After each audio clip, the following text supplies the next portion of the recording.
Bien, empecemos entonces con la clase de hoy, la cual es denominada, o tenemos la clase con el tema de mastitis. ¿Okay? Es importante que conozcamos qué es mastitis y sobre todo sus características clínicas para saber identificarlas. Se define entonces mastitis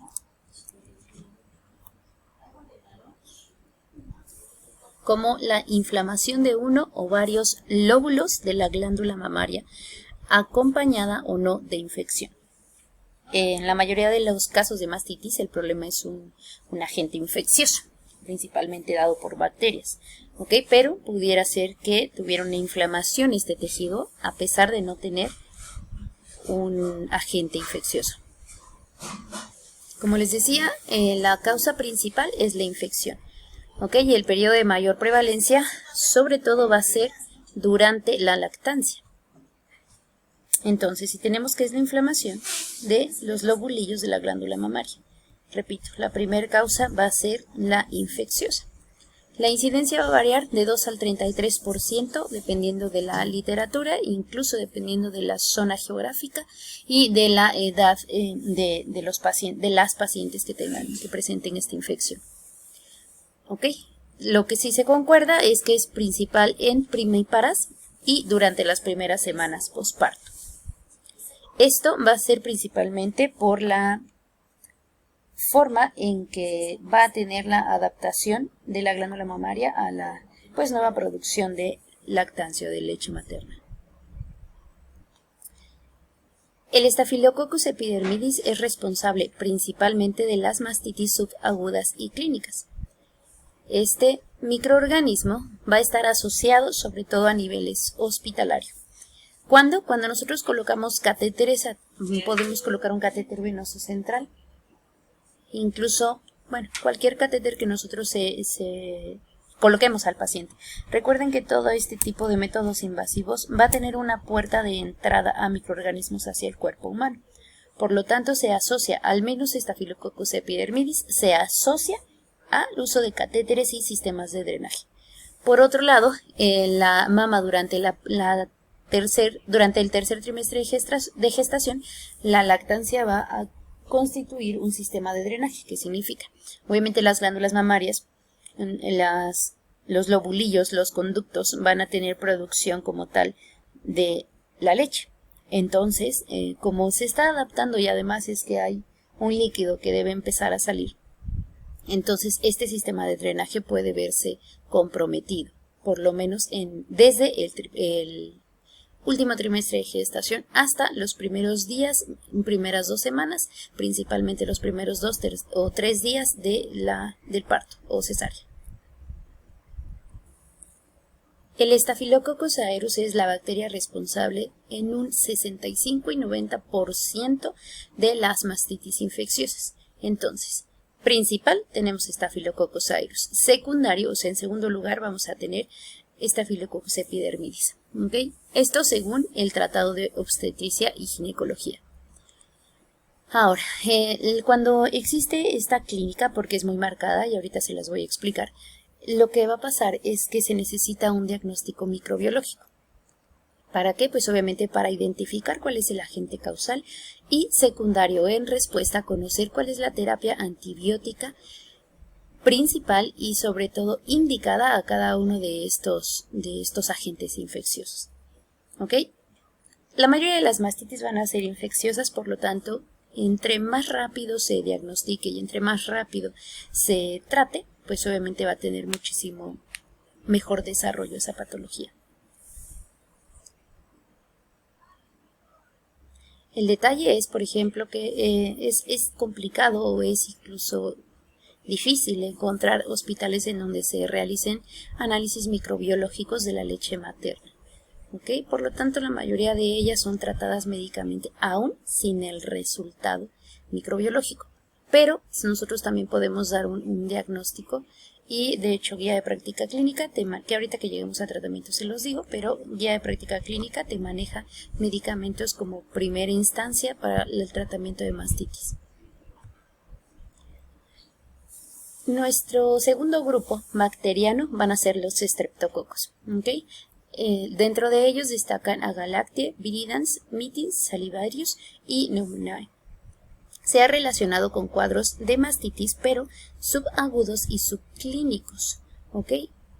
Los corinabacterias representan el tercer grupo, mayoritario como agentes causales de este proceso. Entonces, en resumidas cuentas, al menos a nivel etiológico.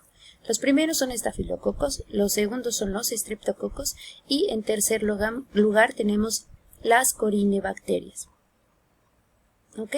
Estas, las del tercer lugar, se relacionan principalmente con cuadros subagudos y granulomatosos. En realidad, hasta hace unos cuantos años era considerado, cuando hablamos del tercer grupo, como una etiología desconocida. Resulta entonces que del tercer grupo provocan sobre todo mayor recurrencia, cronificación y supuración. Este tipo de microorganismos son causantes de infecciones también en el tracto urinario. Entonces, suena pues digamos que muy lejano el tracto urinario de la glándula mamaria, pero recuerden que a veces por el que la paciente no tiene pues hábitos higiénicos correctos, entonces pudiera ser un medio de transmisión de este tipo de agentes. Tenemos un tipo de mastitis que es llamado puerperal, quiere decir que es cuando se manifiesta inmediato al trabajo de parto. ¿Ok? Bueno, en los primeros días. Todo lo que abarca el puerperio. Ok, entonces, ¿por qué sucede una microinfección o una llegada a microorganismos en una mastitis puerperal? Sucede que pueden existir grietas o fisuras o daños en la piel, sobre todo en areola y pezón, frecuentemente durante el inicio de la lactancia, de 2 a 3 días, para después alcanzar la vía linfática y esta sucesión de eventos representa un 15% de las incidencias. Algunos de los factores predisponentes que tenemos son el estrés, tabaquismo, enfermedades autoinmunes, déficit inmunitarios, ya sean congénitos o adquiridos, y iatrogenias.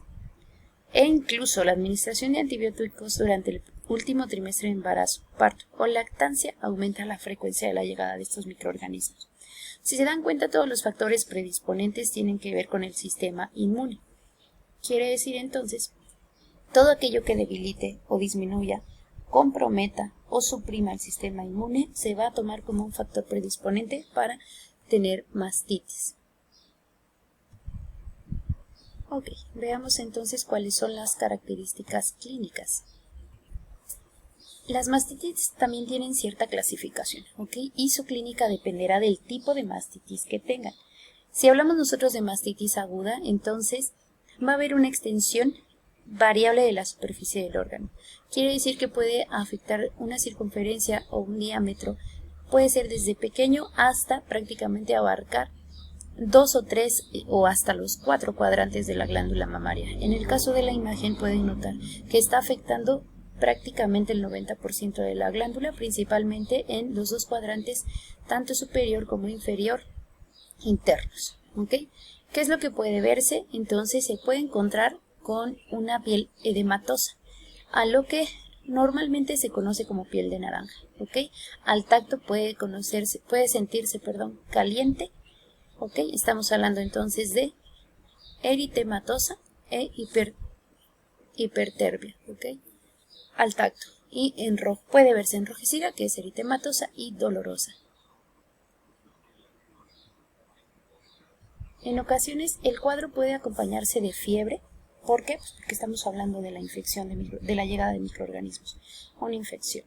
¿Ok? Linfagitis mamaria, sintomatología vegetativa como náuseas y vómitos. El tratamiento, como les decía al inicio, precoz y preciso, puede abordar el proceso. De lo contrario, existen complicaciones y esto puede evolucionar a un absceso mamario. Ok, un absceso mamario principalmente es producido por Staphylococcus aureus y frecuentemente por Staphylococcus epidermidis. Algunos otros puede ser por Staphylococcus coagulasa.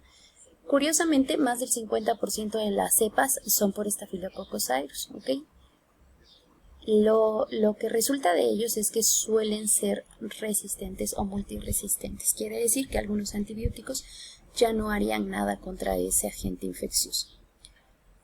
La incidencia suele ser como una complicación de la mastitis aguda, o sea, primero se tuvo una mastitis aguda y al no tener el tratamiento adecuado o incluso al no tener un tratamiento, evolucionó hasta un absceso mamario.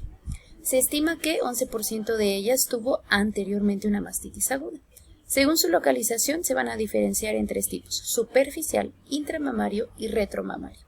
¿Ok? Quiere decir entonces que va a ser la superficial, solamente va a afectar en el tejido epitelial. Intramamario como tal ya va a estar afectando entre lobulillos, la glándula mamaria, y retromamario quiere decir que la procedencia de este absceso va a ser anatómicamente posterior a la glándula mamaria. Y en ocasiones se localiza a nivel de las glándulas de Montgomery. Las glándulas de Montgomery son unos como puntitos, por decirlo así, que vemos alrededor de la areola. Mastitis subaguda. Esta representa el tipo más frecuente de mastitis puerperal. ¿Ok? Quiere decir que es después del trabajo de parto.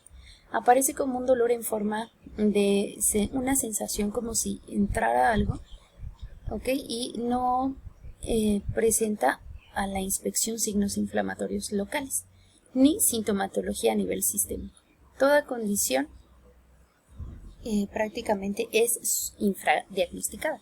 Quiere decir entonces que prácticamente al no presentar como tal una inspección o signos cuando nosotros vemos a la paciente la inspección, entonces puede pasar como que no la diagnosticamos correctamente. ¿Ok? Ok, tenemos también una mastitis granulomatosa, la cual suele verse pues mucho más intensa la afección y el desarrollo de esta va a ser lento y progresivo. De hecho, el cuadro clínico va a presentar lesiones precisamente de granulomas. ¿Okay? Se cree que el principal agente infeccioso son las bacterias de tipo Corynebacterium, que si se acuerdan eran el tercer grupo de los agentes causales. ¿Okay? De esta, la Corynebacterium croppenstefti es la que principalmente se encuentra, aunque realmente es. Entonces, la mayoría de estas bacterias van a estar sobre todo en infecciones respiratorias. Hablando entonces de diagnóstico. El diagnóstico principalmente debe ser clínico. Quiere decir que cuando la paciente llegue a nosotros, sus características clínicas, ustedes ya las vieron: eritema, hiperemia, congestión de la glándula mamaria, dolor tipo ardoroso. Todo esto es clínico, ¿ok? Entonces, primeramente, la clínica.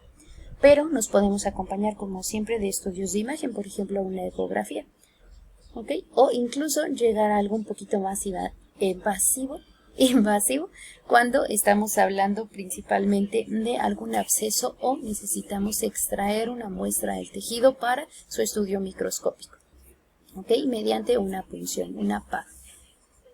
Los hallazgos entonces a nivel laboratorios van a ser leucocitosis, porque acuérdense que los leucocitos van a elevarse en presencia de agentes infecciosos, en presencia de cualquier infección, principalmente neutrofilia. ¿Por qué? Acuérdense que los neutrófilos son aquellas células de defensa que se van a activar principalmente en la llegada de las bacterias. ¿Ok? Y también pudiera haber una aceleración en la velocidad de sedimentación globular. Todas las anteriores son encontradas en una prueba de sangre llamada citometría hemática. También se puede realizar un cultivo de leche materna, ¿ok? Sobre todo para conocer específicamente qué tipo de bacteria es la que nos está ocasionando la mastitis y para escoger exactamente el antibiótico que necesito. Recuerden que algunas bacterias son resistentes. Quiere decir que si le damos algún tipo de antibiótico y es resistente, el antibiótico no le va a hacer nada. Necesitamos ponerle un antibiótico que sea sensible a más bien que la bacteria sea sensible a ese antibiótico. ¿Ok? La ecografía entonces va a diferenciar claramente la mastitis difusa de un absceso. En la primera se van a visualizar zonas hipogénicas y disminución de la definición de las estructuras. En el absceso observamos una colección bien delimitada, irregular y de predominio hipogénico. Esta es la imagen